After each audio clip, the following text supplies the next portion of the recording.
Hello everyone, welcome to my YouTube channel study dot. जैसा कि आप देख रहे हैं ये बुक्स के कलेक्शन, ये आपके लिए है, ये आपको बताने के लिए है कि आप बहुत लोग कमेंट करते हैं कि एनसीईआरटी में कौन कौन सा पढ़े, 71 बीपीएससी के लिए कौन कौन सा बुक पढ़े। अब क्योंकि नोटिफिकेशन आ चुका है, आपका 2 जून से आपका फॉर्म फिलअप शुरू हो जाएगा, तो उसके लिए कौन कौन सा बुक पढ़े नहीं पढ़े वो ध्यान देना है।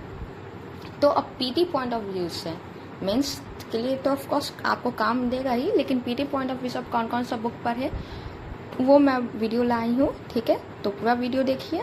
ये देखिए फर्स्ट एनसीईआरटी आपको देखिए आधुनिक भारत क्लास 12 के लिए इतिहास की पाठ्य पुस्तक, ये क्लास 12 की मॉडर्न हिस्ट्री है।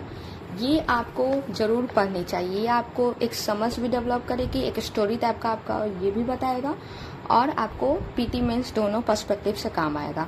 तो ये आप ज़रूर पढ़िए। अगर अभी तक अगर आपके पास ये बुक है तो ये ज़रूर पढ़िए, नहीं है अगर आपके पास बुक स्पेक्ट्रम है तो स्पेक्ट्रम से पढ़िए, ठीक है। अगर आपने ये बुक पढ़ लिया है, हाईलाइटेड पॉइंट है, जैसे इस टाइप से हाईलाइटेड अगर पॉइंट है आपके पास तो बस उसको आप रिविज़न कर सकते हैं, ठीक है, और स्पेक्ट्रम से सेलेक्टेड टॉपिक पढ़ सकते हैं, ठीक है। चलिए नेक्स्ट एनसीईआरटी पे आते हैं। एंशियंट के लिए, एंशियंट के ये देखिए, ये प्राचीन भारत, ये ओल्ड हिस्ट एनसीईआरटी है, ध्यान रखिएगा, क्लास 11 की आती है, ठीक है। इस टाइप से इसका कवर है। इसमें भी आपको ठीक है इस टाइप से आती है, ये आपको पढ़नी है। अगर ये आपके पास एंशियंट के लिए भी मैं बता देती हूँ ऑप्शन, अगर ये आपके पास नहीं है अभी अवेलेबल तो अब न्यू खरीदने का ज़रूरत नहीं है, ठीक है। आप चाहे तो अगर आपके पास न्यू एनसीईआरटी है तो आप क्लास 6 प्लस क्लास 12 की एनसीईआरटी पढ़ सकते हैं। अगर न्यू एनसीईआरटी है तो क्लास 6 और क्लास 12 की एनसीईआरटी पढ़ सकते हो, तो आपका एंशियंट कंप्लीट हो जाएगा। और रिवीजन के लिए गो थ्रू के लिए आप लूसेंट को एक बार देख सकते हैं, ठीक है, तो आपका सारा फैक्ट्स क्लियर हो जाएगा।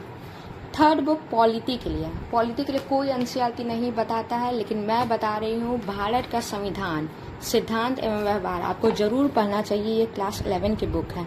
ये सिर्फ आपको पीटी में नहीं बल्कि मेंस में आपके सोचने समझने की शक्ति आपकी बढ़ाती है, ठीक है। तो ये आपको जरूर पढ़नी चाहिए। इसमें पीटी फैक्ट्स भी आपको मिल जाएंगे, जैसे मैं बुक अंदर दिखा देती हूँ। इसमें पीटी फैक्ट्स भी आपको मिलेंगे, जैसे ये देखिए भारत का संविधान भाग 3 मौलिक अधिकार, देखिए सारे अधिकार दिए हुए हैं, समता का अधिकार, स्वतंत्रता का अधिकार, ठीक है, सारे अधिकार भी दिए हुए हैं। और मेंस पर्सपेक्टिव से आपको इसमें एक समझ डेवलप करेगा। और ये बहुत ज़्यादा नहीं, ये सब पतली पतली ही बुक है, बहुत ज़्यादा नहीं, ये सब पढ़ने में टाइम नहीं लगता है, ठीक है। आराम से ये आप पढ़ सकते हैं, कंप्लीट कर सकते हैं। अगर ये भी आपके पास अवेलेबल नहीं है, ये न्यू एनसीईआरटी है, ये भी आपके पास अवेलेबल नहीं है, आप खरीद सकते हैं, आप टाइम मैनेज कर सकते हैं तो ज़रूर पढ़िए, नहीं तो आप लूसेंट करिए और घटना चक्र इसके साथ करिए, ठीक है। अगर एनसीईआरटी की बात है पढ़ना चाहते हैं, क्योंकि एनसीईआरटी से फैक्ट कब क्या पूछ लिया जाए कोई पैटर्न ये डिटेक्ट नहीं कर सकता आज के टाइम में कि 69 जैसा पैटर्न पूछेगा इस बार बीपीएससी, या 70 जैसा पूछेगा, या 64 जैसा पूछेगा, कोई नहीं डिसाइड कर सकता। बीपीएससी कभी भी अपना मन बदल सकती है, तो आप एनसीईआरटी नहीं छोड़िए, मैं यही सजेस्ट करूँगी, एनसीईआरटी आप मत छोड़िए। फिर नेक्स्ट आते हैं ज्योग्राफी में, भौतिक भूगोल यानी फिजिकल ज्योग्राफी क्लास 11 की, ठीक है। ये आप ज़रूर पढ़िए, बहुत अच्छे से पढ़िए फिजिकल ज्योग्राफी। अगर हिंदी में कंफर्टेबल है तो हिंदी पढ़िए, इंग्लिश में है तो इंग्लिश में पढ़िए। देखिए चैप्टर्स आप देख लीजिए, ठीक है, ये आप पढ़िएगा बहुत अच्छे से, ये पढ़िए और इसके बाद घटना चक्र लगा लीजिए, एनफ है, ठीक है। लेकिन ज्योग्राफी में और भी बुक आपको एनसीईआरटी की पढ़नी है, वो मैं बता देती हूँ। आप चाहे कोई और क्लास की पढ़े ना पढ़े, लेकिन क्लास 11 की भौतिक भूगोल यानी फिजिकल ज्योग्राफी, और ये भारत भौतिक पर्यावरण यानी इंडियन ज्योग्राफी, इसके मैं इंडेक्स दिखा देती हूँ, ये देखिए, ठीक है, ये ज़रूर पढ़िए, पतली पतली से एकदम बुक है। नेक्स्ट आते हैं भारत लोग एवं अर्थव्यवस्था क्लास 12 की, ये आप चाहे तो पढ़ सकते हैं, चाहे तो स्किप कर सकते हैं, लेकिन इसमें भी आप सेलेक्टेड टॉपिक पढ़ सकते हैं। देखिए जैसे ये वाला चैप्टर भू संसाधन तथा कृषि, आपका कंसेप्ट एकदम क्लियर हो जाएगा, ठीक है। खनिज तथा ऊर्जा संसाधन और जल संसाधन।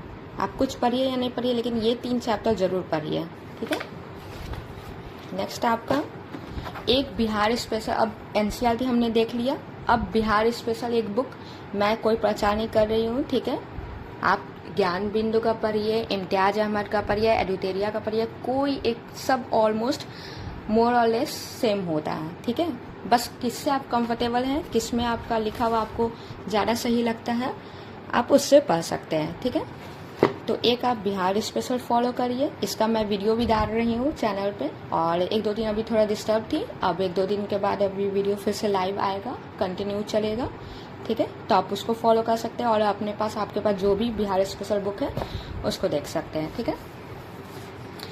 अब साइंस के लिए बारी आती है। साइंस के लिए आप या तो क्लास 9 और 10 की साइंस अच्छे से कर जाइए, अगर टाइम मिले। हम तो 6 का सजेस्ट करते हैं कि 6 क्लास से पढ़िए साइंस, अभी मेरे पास अवेलेबल नहीं है, ठीक है।